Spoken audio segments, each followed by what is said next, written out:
परमऋषिभ्यो नमः परमऋषिभ्यां हरि ओम। गुरुर्ब्रह्मा गुरुर्विष्णु गुरुदेवो महेश्वरः गुरु साक्षात् परं ब्रह्मं तस्मै श्री गुरुमूर्तये निमिदं श्री दक्षिणामूर्तये। ओम शिवाय नमः।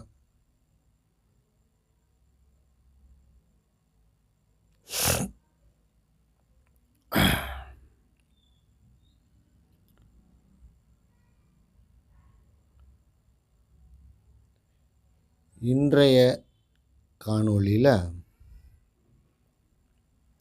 ஸ்ரீ ஆதிசங்கரர் இயற்றிய நிர்வாண தசகம், அதில் இதுவரைக்கும் 3 ஸ்லோகங்கள் நம்ம பார்த்துட்டோம். அவருடைய நிலையை உணர்த்துவதாக அவருடைய குருவிடம் கூறிய இந்த ஸ்லோகங்கள் தான் நிர்வாண தசகம் அல்லது தசஸ்லோகி. இந்த 10 ஸ்லோகங்களில் இன்றைக்கி நாம் பார்க்க போகிறது 4வது ஸ்லோகம். இந்த ஸ்லோகம் உருவான விதம் பற்றிய விஷயங்கள் கடந்த 4 காணொளிகளில் தேவையான அளவு பார்த்துட்டோன்னு நினைக்கிறேன். இனிவரும் காணொளிகளில் முடிந்தவரை அந்தந்த ஸ்லோகங்களுக்கான விளக்கங்களை முடிந்தவரை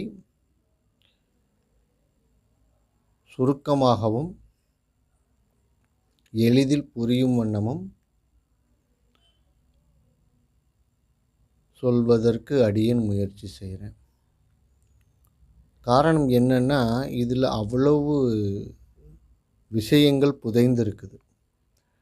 நாம் இயல்பான ஒரு மனிதர்களாக வாழும் சூழலில் இது போன்ற ஒரு திவ்ய கிரந்தங்களை, அதற்குண்டான விளக்கங்களை பற்றி பேசுவதும் அல்லது கேட்பதுமே இந்த ஜென்மத்தில் மிகப்பெரிய புண்ணியமான விஷயம். இந்த காணொளி எத்தனை பேருக்கு கண்ணில் படும் அப்படின்னு தெரியல.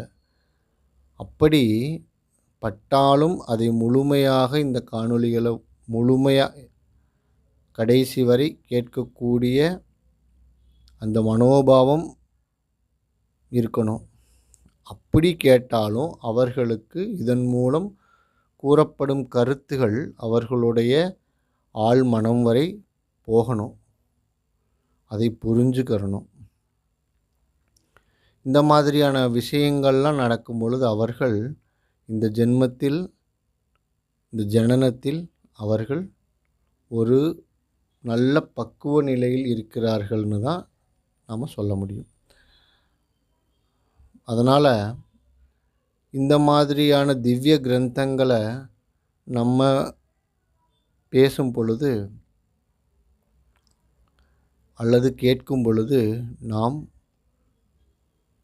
மிகப்பெரிய புண்ணியம் பெற்றவர்களாக முதலில் நம்மை உணர வேண்டும்.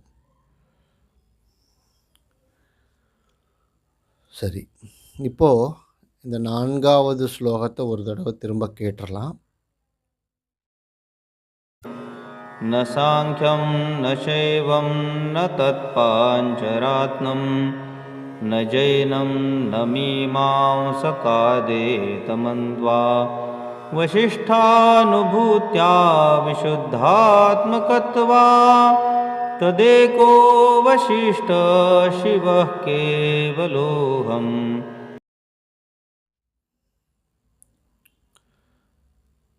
இப்போ இந்த ஸ்லோகத்திற்கான விளக்கம். நான் சாங்கியம் அல்ல, நான் சைவம் அல்ல, நான் பாஞ்சராத்திரியம் அல்ல, நான் ஜைனம் அல்ல, நான் மீமாம்சகாரர்கள்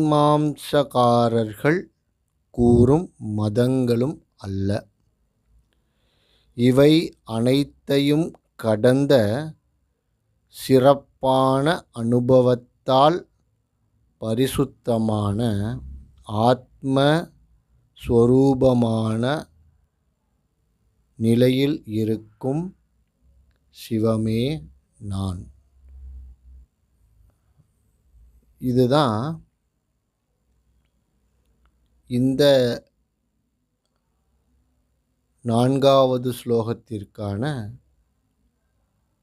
ஒரு சுருக்கமான விளக்கம். இதில் சொல்லப்பட்டுள்ள சில வார்த்தைகள், அந்த ஒவ்வொரு வார்த்தைக்குமே நீண்ட நெடிய விளக்கங்கள் இருக்குது. அதை முடிஞ்சவரை சுருக்கமாக பார்க்குறதுக்கு முயற்சி பண்ணலாம். இங்கே சாங்கியம் அப்படின்னு ஒரு வார்த்தை ஸ்ரீ ஆதிசங்கரர் சொல்கிறார். அந்த இதில் இந்து தர்மத்தில் இது ஒரு பழமையான தத்துவார்த்த தர்சனம். இந்த தத்துவங்களை விவரித்து பகுத்தறியும் முறையாகும். இது இந்த மாதிரியான தத்துவங்களை பகுத்து என்னென்ன விஷயங்கள் இருக்குது அப்படின்றத விவரமாக பார்த்து அறியக்கூடிய ஒரு முறையே இந்த சாங்கியம். இந்த சாங்கிய தத்துவம் மொத்தம் 25 அடிப்படை தத்துவங்களை கொண்டிருக்குது. இந்த சாங்கியம் அப்படின்றதுல 25 தத்துவங்கள் அடங்கியிருக்கு. இதில் ரொம்ப முக்கியமானது புருஷன், பிரகிருதி. புருஷன் என்பது ஆத்மா, பிரகிருதி என்பது இயற்கை இல்லைனா பொருள், உலகின் மூல காரணமாக இருப்பது. இந்த இரண்டை பற்றி அது என்ன நிலை, இது என்ன நிலை அப்படின்ற தத்துவார்த்தங்களை விளக்கமாக சிந்தித்து பகுத்து அறிந்து அதற்கான விளக்கங்களை பெற்று அதன் மூலம் நம்மளுடைய இந்த ஜனனத்தின் பயணத்தை தொடர்வது தான் இந்த சாங்கிய முறை அப்படின்னு சொல்லக்கூடியது. இதில் இந்த 25 தத்துவங்கள்னு சொன்னோமே, அந்த 25 தத்துவங்கள் என்ன அப்படின்றத ஒரு வேகமாக பார்த்துட்டு வந்துடலாம். அதில் முதல் தத்துவம் பிரகிருதி. அதாவது அனைத்திற்கும் ஆதாரமான மூலம், இயற்கை அப்படின்றது பிரகிருதி. அடுத்தது பகத் அல்லது மகத், பக்தி. இது புத்தின்னு சொல்கிறோம். மகத் அப்படின்னா புத்தி அப்படின்னு சொல்கிறோம். இந்த புத்தி அப்படின்னா அறிவு அல்லது தீர்மான சக்தி. இதற்கு என்ன பொருள் அப்படின்னா, நமக்கு ஒரு விஷயத்தின் மேல் அதற்கான அறிவு அப்படின்னு இருக்கும் பொழுது, தெளிவான அறிவுன்னு இருக்கும் பொழுது, அதை பற்றி நாம் தீர்மானம் செய்வதென்பது எளிதாக இருக்கும். அதனால தான் அதை நாம் தீர்மானமான முடிவை எடுக்கும் சக்தி உடையது அப்படின்னு நம்ம அந்த இடத்துல குறிப்பிடலாம். அடுத்தது அகங்காரம். நம்ம எல்லாத்துக்கும் தெரியும், இந்த நான் என்கின்ற உணர்வு, அதுதான் அகங்காரம். அடுத்தது மனம் அல்லது மனஸ் அப்படின்னு சொல்கிறாங்க. இது 4வது தத்துவம். இதற்குள்ள சிந்தனை, சந்தேகம், விருப்பம் போன்ற நிகழ்வுகள் நிகழ்கிறது.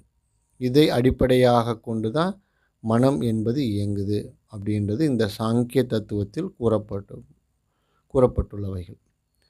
அடுத்தது ஞானேந்திரியங்கள், அது அறிவு உறுப்புகள்.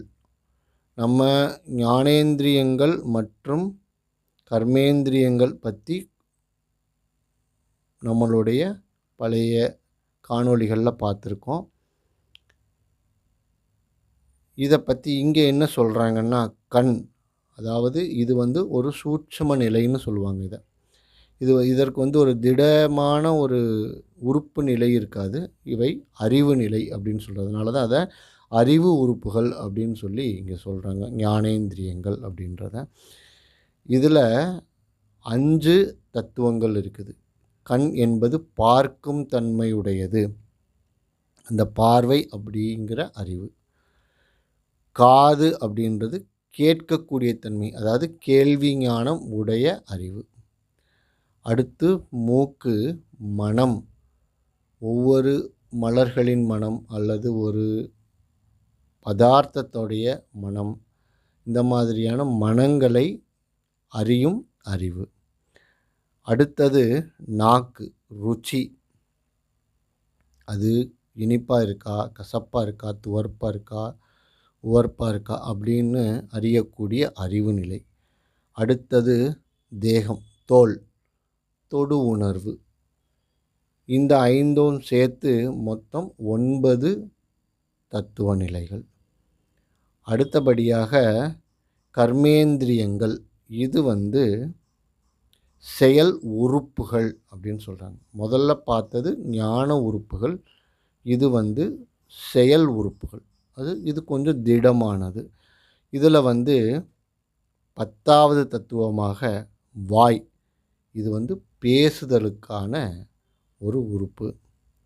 கை, பிடிக்கிறது, வாங்குறது, கொடுக்கிறது, இந்த மாதிரியான செயல்களுக்கு இந்த கை என்ற உறுப்பு பயன்படுகிறது.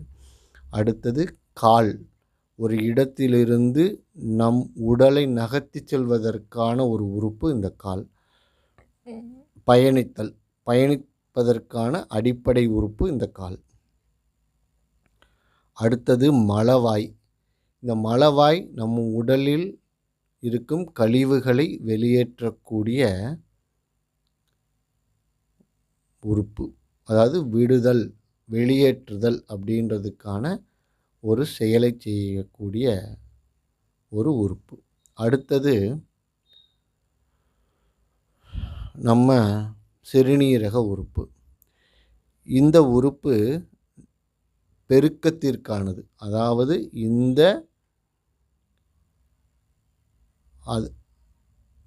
உயிரில் இந்த சிறுநீரக உறுப்பு செயல்படுகிறதோ அந்த உயிருக்கான இனத்தை பெருக்குவதற்கு அந்த தொழிலை செய்யக்கூடியது இந்த கர்மேந்திரியங்களில் இருக்கக்கூடிய செயல் உறுப்புகள் அப்படின்றது இங்கே குறிப்பிடுறாங்க. மொத்தம் இதுவரைக்கும் 14 தத்துவங்கள் பார்த்துருக்குறோம். 15வது தத்துவமாக தன்மாத்திரை,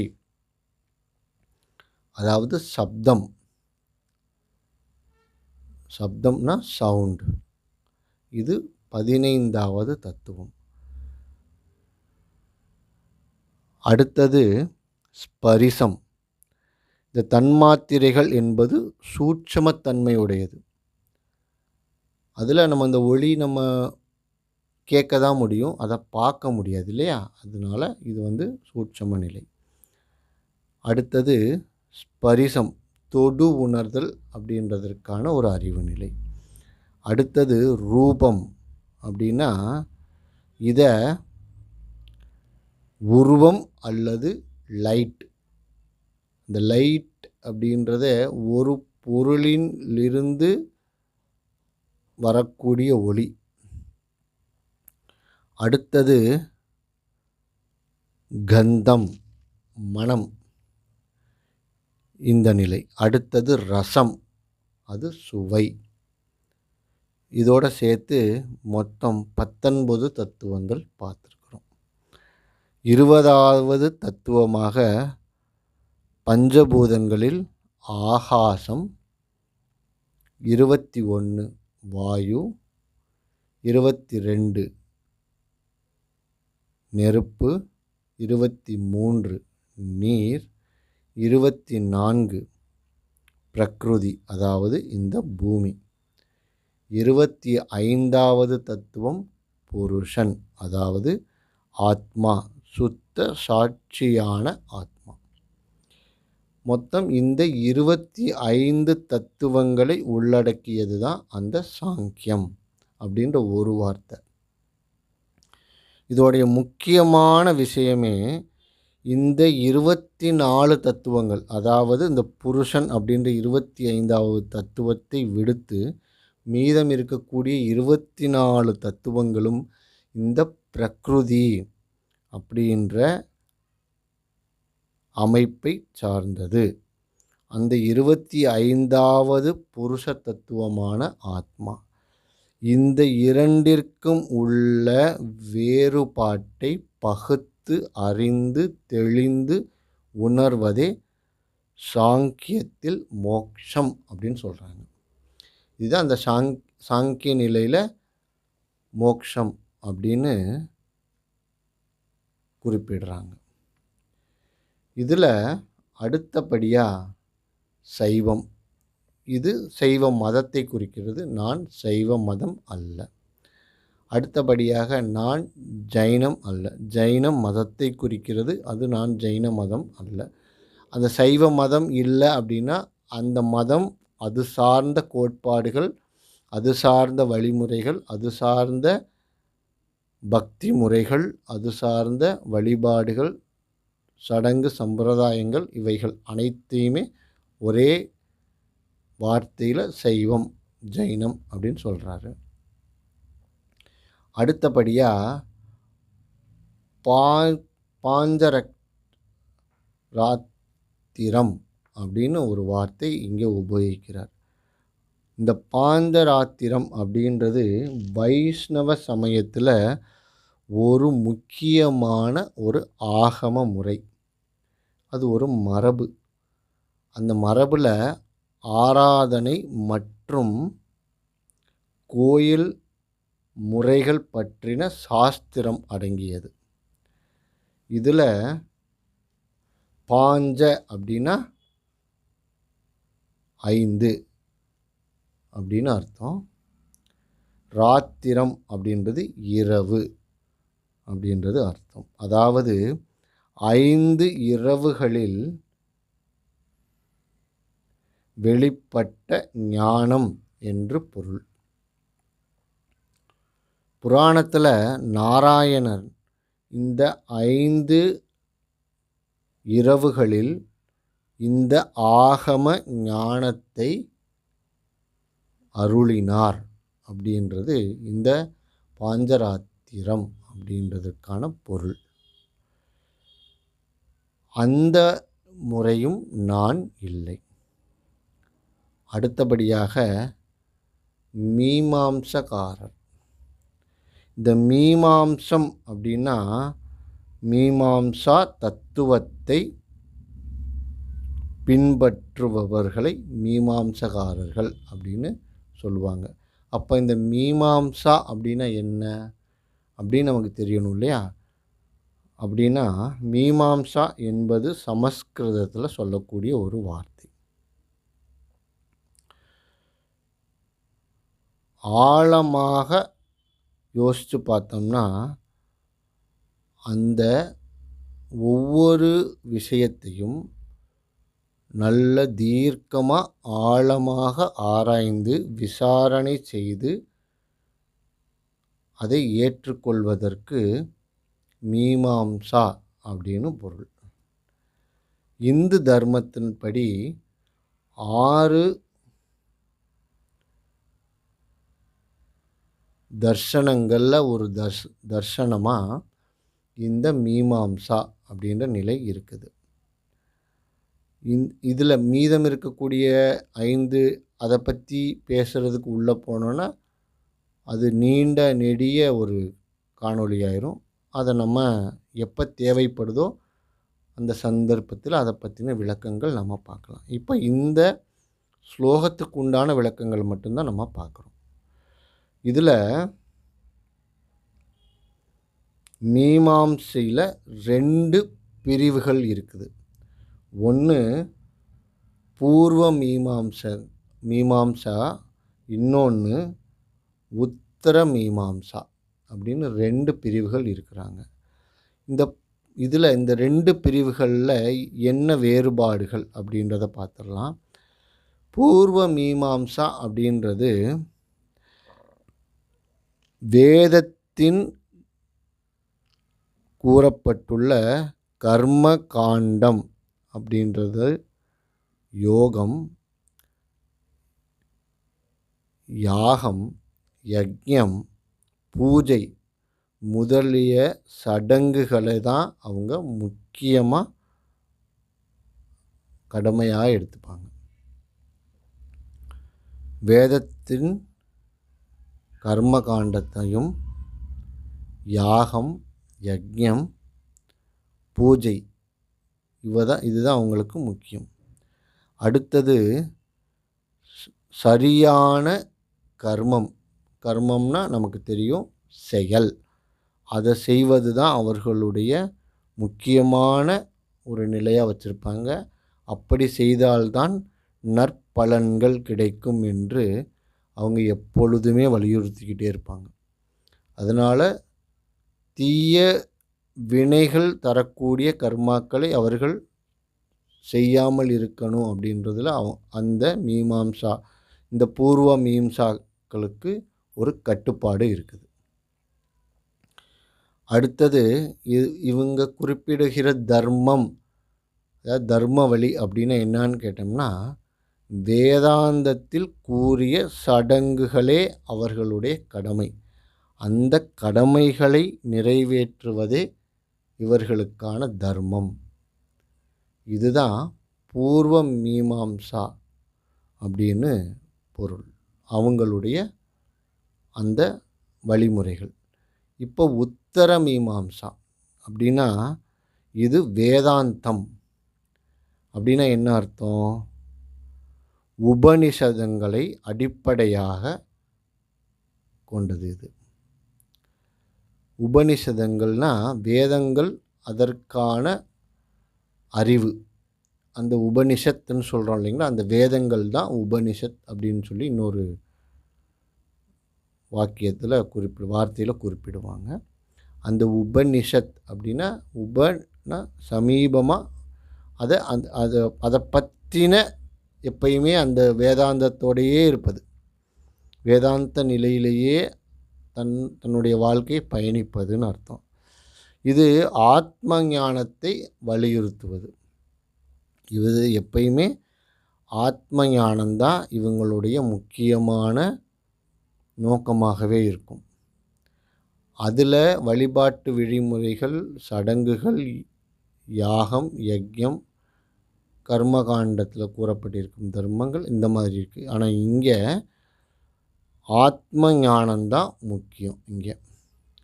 இங்கே பிரம்மமே பரம்பொருள் அப்படின்னு இவங்க சொல்லுவாங்க. இவங்க உத்திர மீமாம்சா அப்படின்னு சொல்லக்கூடியவங்க. இந்த மீமாம்சகங்க யார் அப்படின்னா, இவர்களில் பெரும்பாலானவர்கள் பூர்வ மீமாம்சா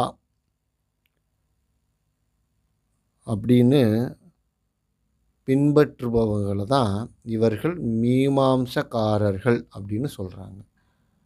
பெரும்பாலான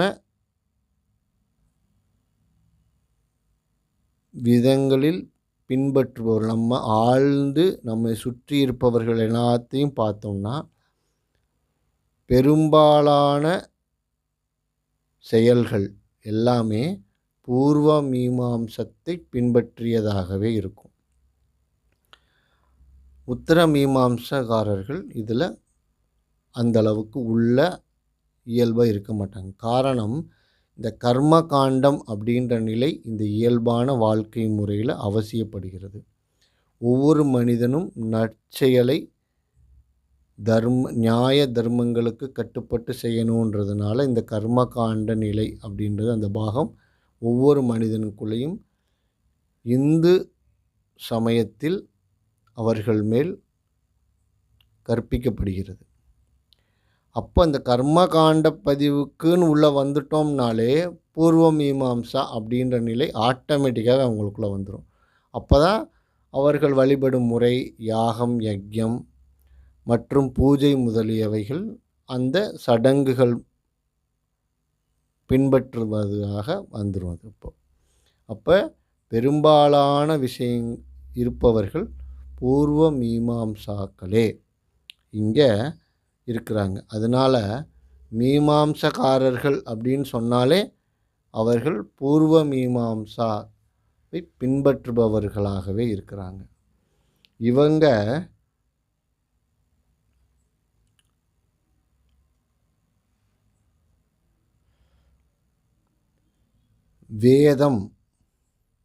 வேதமே யாரு?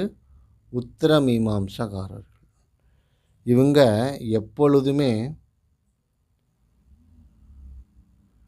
அதாவது இவங்கன்றது நம்ம பூர்வ மீமாம்சா அவங்க தானே அதிகப்படியாக இருக்கிறாங்க. அதனால் மீமாம்சான்ற பேர் வந்தாலே பூர்வ மீமாம்ச தத்துவத்தை பின்பற்றுபவர்களை மீமாம்சக்காரர்கள்னு சொல்கிறாங்க. இவங்க என்ன பண்ணுறாங்கன்னா வேதம் அதுதான் நித்தியம், வேதம்ன்றது தான் எப்பொழுதும் மாறாமல் இருப்பது என்றும் அதுவே நிலையானது அப்படின்னும் அவங்க எப்போவுமே நம்புகிறவங்க. அவங்க அதுதான் சத்தியமான நிலை அப்படின்னு சொல்கிறது. அடுத்தது கர்மமே முக்கியம் என்று அவர்களுடைய ஒவ்வொரு கர்ம நிலையும் ரொம்ப கவனித்து செய்யணும் அப்படின்றதுல ஒரு அசைக்க முடியாத கோட்பாடுகளை கொண்டிருப்பார்கள். அடுத்தது கடவுள் பற்றிய விவாதத்தை அதிகமாக இவங்க முன்னெடுக்கிறது கிடையாது. காரணம் இவர்களுடைய ஸ்டாண்ட் எங்கே இருக்குது? வேதம். அந்த வேதம்தான் அவங்களுக்கு முக்கியம் எல்லாமே. இதில் கடவுள் நிலை அப்படின்றத பற்றின ஒரு விவாதம் அதுக்கு போக மாட்டாங்க. இதெல்லாம் பண்ணோம்னா ஆட்டோமேட்டிக்காக நம்ம கடவுள்கிட்ட போயிடுவோம். இதில் ஒன்றும் பெருசாக பேசுகிறதுக்குலாம் ஒன்றுமே கிடையாது. வேதத்தில் என்ன கூறப்பட்டிருக்கிறதோ அதை பின்பற்றணும். சரியான கர்ம செயல்களை நம்ம செய்யணும். இதெல்லாம் பின்பற்றணும்னா நம்ம கடவுள்கிட்ட போயிடுவோம். அதனால் இதுக்கு விவாதிக்கக்கூடிய ஒரு பொருளே கிடையாது அப்படின்னு தீர்க்கமாக அவர்கள் இருப்பார்கள். அடுத்தது யாகம், யஜ்யம் போன்ற சடங்குகளுக்கு முக்கியத்துவம் தரவங்களாக இருப்பாங்க. இவர்கள்தான் பூர்வ மீமாம்சகர்கள். இந்த இவ்வளோ விஷயங்களை நாம் பார்த்தோம் இல்லையா? அந்த மீமாம்சகாரரும் நான் அல்ல. இதுதான் சங்கரர் தன்னுடைய 4வது ஸ்லோகத்தில் சொல்லியிருக்கிறார். அதில் கூறப்படும் மதங்களும் நான் அல்ல. இந்த எல்லாத்தையும் கடந்து ஒரு நிலை, அவசேஷிக்கிற ஒரு நிலை, அது அனுபவத்தில் பரிசுத்தமாக இருக்கக்கூடிய ஒரு நிலை. அதுவே ததேகோ வசிஷ்ட சிவகேவலோகம். என்றும் நித்தியமான, என்றும் நிலையான, என்றும் மங்களகரமாக இருக்கக்கூடிய சிவமே நான். இதுதான் இந்த 4வது ஸ்லோகத்திற்கான விளக்கம். முடிந்தவரை சுருக்கமாக சொல்லியிருக்கிறேன்னு நினைக்கிறேன். ஏன்னா இதில் நிறைய விஷயங்கள் இருக்குது. இதில் முக்கியமாக அந்தந்த வார்த்தைகளுக்கு நாம் புரிந்து கொள்வதற்கு எவ்வளவு தேவையோ அதற்கான விஷயங்கள் மட்டும்தான் இப்போ நான் உங்களுக்கு சொல்லியிருக்கிறேன். ஏன்னா இதில் ஒவ்வொரு இப்போ சாங்கியம், பாஞ்சராத்திரியம், அப்புறம் மீமாம்சங்கள் இதெல்லாம் ப்ளஸ் சைவம், ஜெயினம் இதை பற்றிலாம் நம்ம பேசணுன்னா இது ஒரு 5-6 மணி நேர காணொலியாக போயிடும். அவ்வளோ தூரம் நம்ம பேச வேண்டியது இந்த ஸ்லோகத்திற்கு